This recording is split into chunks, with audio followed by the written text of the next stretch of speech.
Hey everybody, welcome to the Greetery YouTube channel. And this is our very first video for our very first product release, and I'm so excited that you have chosen to join us. So in this video, I'm going to be showing you the stencils that we're releasing with our first product release. There are two different stencil sets available. The first one is called Fur and Foliage number 1. It is a set of 3 stencils. There are 3 steps to creating this really pretty large scale tree. The other stencil set we're releasing is called the Pathway stencil, and it works really great for scene building along with the tree stencil, and also the Fur and Foliage stamp set is also great for using with these stencils as well.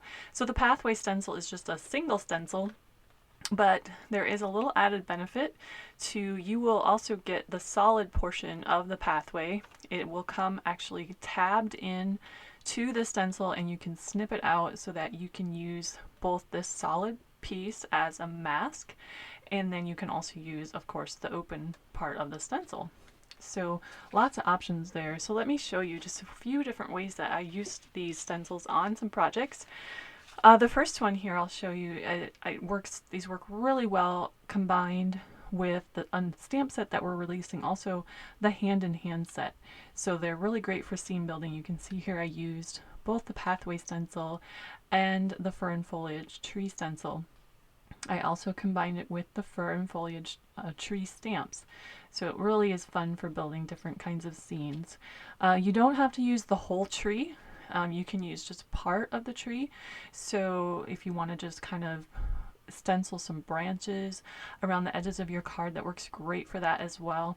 And I'll show you that a little bit later in the video, how you can really easily line them up to create this type of effect.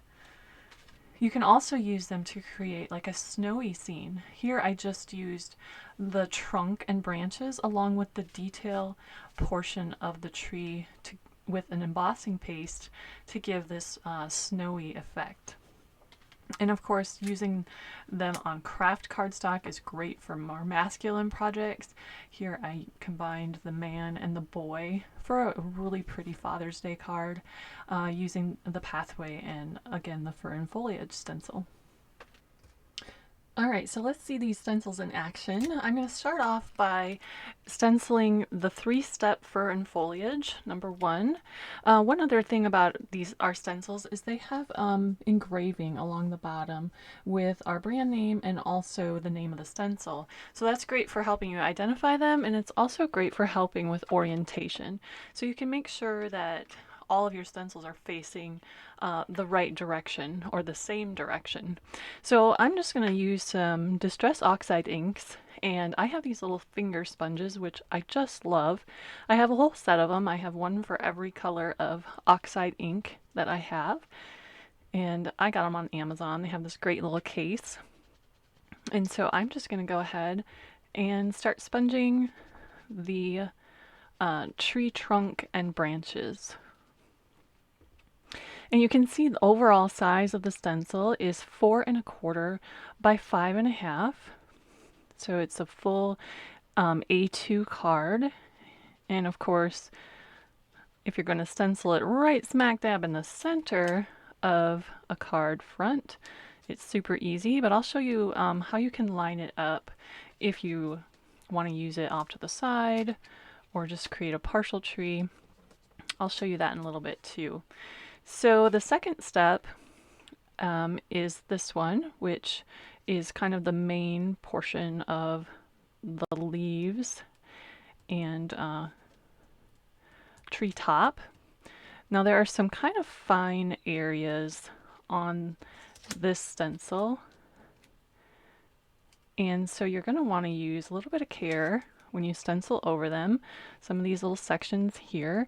One thing that I kind of like to use is I like to use the stencil adhesive just on some of these finer points, just so you're being careful that they're not, that you're not bending those or putting undue stress on those. So I use the stencil adhesive just on kind of those fine detail areas. And then I'm going to use Mowed Lawn ink.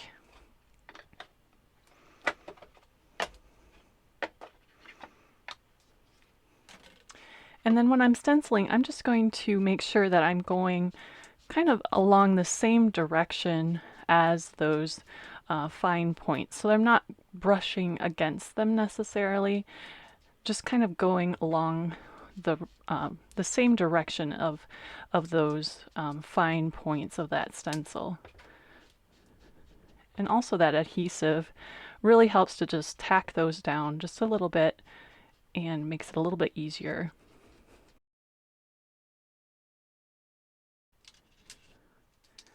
All right, so we'll go ahead and take that stencil off, and you can see how we have a really good start of our tree.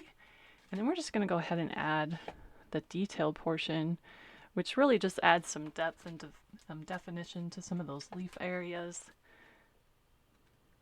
Just gives a fun texture.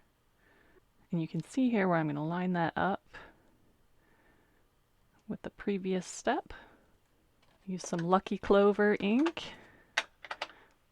for this step. And on this one I like to use just kind of a pouncing motion more than a blending because of these detail areas in there. Just kind of pounce up and down rather than a circular blending motion. Alright, and then we get the fun part of taking off this last one and seeing our finished tree.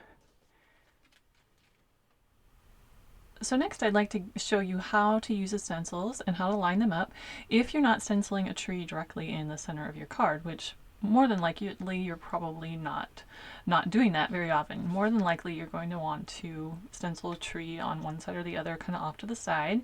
So what you need to do is just position your stencil wherever you want it. Let's say we're going to do it right there to give just kind of a partial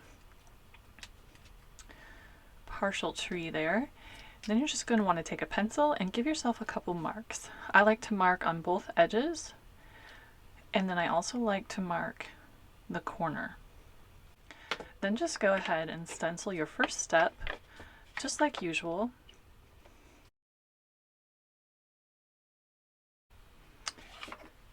Then go ahead and remove the stencil and move on to the second step. And again, the etching with the name of the stencil and our brand on the bottom can help you make sure that you have it facing the right direction. Otherwise things aren't going to line up properly. So then just go ahead and use your pencil guidelines and position it right back in place. And go ahead and just finish your next two steps of sponging.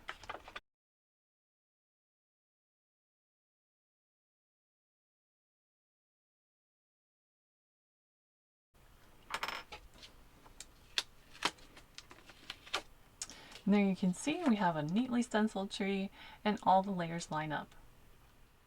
So next I wanted to demonstrate our pathway stencil, which has two steps. It's only one stencil, but there are two steps incorporated into the one stencil, and also the solid portion like I mentioned earlier in the video. So the pathway is designed to stretch all the way across the front of a 4.5 by 5.5 inch A2 card base.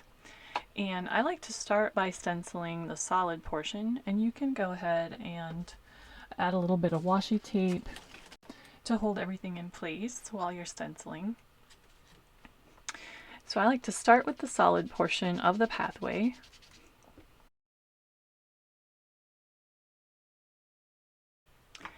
Then you can go ahead and turn the stencil for the second step, so you can add the cobblestone detail. You can see that lines up just perfectly with the solid portion of the path. Now you can choose to use a different color ink, or for a more subtle effect you can use the same color ink, and just sponging over that second time will give it a little darker color. You can really play around with some different ink combinations and color combinations on the cobblestone path to really kind of bring out some neat stone looking effects. And there you can see how we have that neat pattern in there. And then you can also use the solid portion of the pathway as a mask if you would like to add some grass or whatever else around the path. So to do that, I like to use a little bit of repositionable adhesive on the back side, or again, the stencil adhesive. which is from Delta. I didn't mention earlier, but this is from Delta. So I like to either put some repositionable adhesive on the back side or some of that stencil adhesive to just hold everything in place. So you can go ahead and put that on as your mask and then add maybe some grass around it.